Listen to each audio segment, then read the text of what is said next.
Prezados amigos, nós estamos aqui na edição 2019 da Socerge. Eu tenho o imenso prazer de estar com o doutor Cláudio Gil, que é da Clínica de Medicina do Exercício, e nós vamos falar justamente sobre quando indicar exercício, qual exercício para os nossos pacientes do consultório. Doutor Cláudio Gil, antes de mais nada, muito obrigado por conversar conosco. Quantas são as vezes que nós, cardiologistas clínicos, estamos nos nossos consultórios e vemos pacientes com fatores de risco para doença cardiovascular, hipertensos, sobrepeso, sedentários e que acham por bem começar o exercício? Nós ficamos super felizes, mas temos um problema, né? Qual é o paciente que tem maior risco durante o exercício? Qual o paciente que deve fazer exercício? Que tipo de exercício? Como nós devemos abordar esse paciente? Olá, Bruno, é um prazer falar com vocês e ter chance de compartilhar conhecimentos da cardiologia do exercício e do esporte com os colegas que fazem mais a parte clínica. Se você receber um paciente cheio de fatores de risco, tudo errado, rota de colisão, e que não faz exercício e que quer fazer exercício, você ganhou o dia, porque ele vai entrar na rota correta. Se ele chegar para você e disser, doutor, não vai dar para fazer exercício, olho vivo, esse cara é de altíssimo risco, porque o indivíduo com baixa condição física quintuplica o risco de eventos a longo prazo. Então, cuidado, observe, estimule o exercício. Que exercício? Aí é um bom caminho. Exercício depende primariamente de acertar os componentes que são aeróbicos e não aeróbicos. O que é um exercício aeróbico? É a caminhada, é a corrida, é a pedalada, é a natação. O que é o exercício não aeróbico? Fortalecimento muscular, flexibilidade e equilíbrio. Quanto mais velho, mais importante esses últimos componentes. Eu não quero que o paciente caia, eu não quero que o paciente não tenha força e é muito importante a potência muscular. Então eu incorporo na minha conversa com o paciente um instrumento muito simples, que é o teste de sentar e levantar. Eu peço para o paciente sentar no chão e levantar. Ele vai estar descalço, sem meias, sem sapato. Se ele conseguir sentar com relativa facilidade, ele está bem. Se ele levanta com relativa facilidade, ele está bem. Se ele não consegue isso, ele tem um problema. Ele é insuficiente físico. Não é só insuficiência cardíaca, é insuficiência física. E esse indivíduo vai estar em maior risco. Por quê? Porque ele não tem a força, ou ele não tem a flexibilidade, ou ele não tem o equilíbrio, ou ele tem sobrepeso. Tudo isso nós temos de tratar. Então a orientação do exercício passa não somente mandar caminhar, isso é bom, mas não é tudo. É importante ele fazer todos os componentes. Mas precisa fazer todo dia? Não. O aeróbico é mais importante quantitativamente. Fazer pelo menos 150 minutos por semana. Quanto mais intenso, melhor.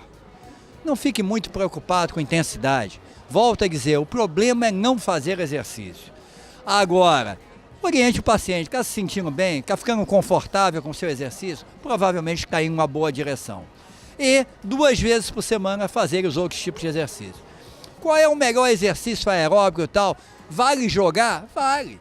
Vale dançar, vale jogar tênis, vale jogar alguma coisa. Porque o importante é você criar o hábito. O exercício não deve ser feito apenas algumas semanas. Ele não é um tratamento de curto prazo. Ele é uma postura de vida. Ele é um estilo de vida. E as pessoas que se exercitam mais vão viver mais e vão ter melhor qualidade de vida. E vão precisar de menos medicações, vão ter menos efeitos colaterais, vão ter menos complicações. Esse é um caminho natural, numa sequência lógica. Quero melhorar isso. Vamos partir da informação de um teste de exercício para ter uma frequência cardíaca. Hoje em dia existem gadgets fáceis de serem utilizados, monitores, celulares, smartphones, que te permitem usar essa informação. E aí, não é que você está correndo um risco absurdo se passar daquele pulso, mas você dá uma zona de conforto, uma zona de exercício com bom resultado e sem muito desgaste. Esse é o caminho, essa é a orientação em linhas gerais. Trace recomendações, tipo, sentiu alguma coisa fora do convencional? Me procura. Registrou, olhou o pulso fora do convencional? Me dá uma ligada para eu saber o que está acontecendo. Alguns desses smartphones e monitores de frequência cardíaca nos permitem, inclusive, suspeitar se o paciente está fazendo arritmia. Nós temos agora em julho e agosto uma edição especial da revista International Journal of Cardiovascular Science, da SOCERJ, que eu sou o editor associado desse número e que versa somente sobre exercício e cardiologia do esporte. Então vai ser uma chance de ler bons trabalhos que vão lhe ajudar na sua prática clínica.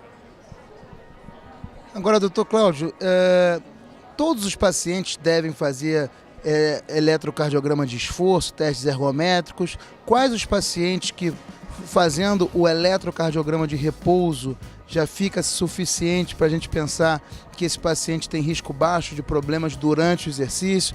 Quais os pacientes que o exame físico vai dizer que é necessário um novo teste ou outra alteração, outro exame de imagem, ecocardiograma, por exemplo? Quais são essas nuances em relação ao paciente que vai começar a atividade física? Essa é uma pergunta muito importante que várias vezes aparece nos congressos. E aí eu sempre trago à baila a questão do risco cirúrgico. Alguém lhe pede um risco cirúrgico. A escala começa de quanto? De 1. Não tem risco 0. Nem uma cirurgia dermatológica superficial de pele, de face. Então, na realidade, o exercício é acompanhado de um grau de risco. O que a gente procura é minimizar esse risco, diminuir a assimetria de informação, compartilhar esse risco com o indivíduo, dizer para ele, olha, você tem um excesso de peso, você tem mais chance de se machucar se você correr, você tem uma pressão que não está bem controlada, você está tomando um remédio irregularmente, isso que põe um risco aumentado. Então a gente procura compartilhar e informar para diminuir o risco. Volto a dizer, o grande risco é ficar sedentário. Então procure dar condições para o seu indivíduo fazer. E se ele era sedentário a vida toda, não é os Jogos Olímpicos de 2020 que deve ser o alvo dele. Ele deve pensar em 2040. Então é ir gradativo, tendo metas, esperando ter prazer com o exercício, ganhando aos poucos. A pressa é inimiga da perfeição. E em termos de condicionamento físico, isso é uma grande verdade. Doutor Cláudio Gil, eu fico muito feliz com essas palavras. Eu sempre pensei nisso, que o pior exercício físico para ser feito é o sedentarismo. É o que o senhor me diz e que nós devemos perseguir de maneira veemente nos nossos pacientes. Eu quero agradecer a sua entrevista. Muito obrigado por conversar conosco. E eu queria que você deixasse uma mensagem final para a gente da SOCERJ. Não complique a vida do seu paciente. Às vezes você está pedindo tanto exame que ele não vai conseguir fazer e aí aquela vontade que ele tinha de começar um programa de exercício passou. Isso é um grande prejuízo. Não contribua para isso. E comece sua receita, em vez de escrever os medicamentos, comece dizendo assim: faça exercício, se alimente bem e também tome esse remédio. Isso faz enorme diferença.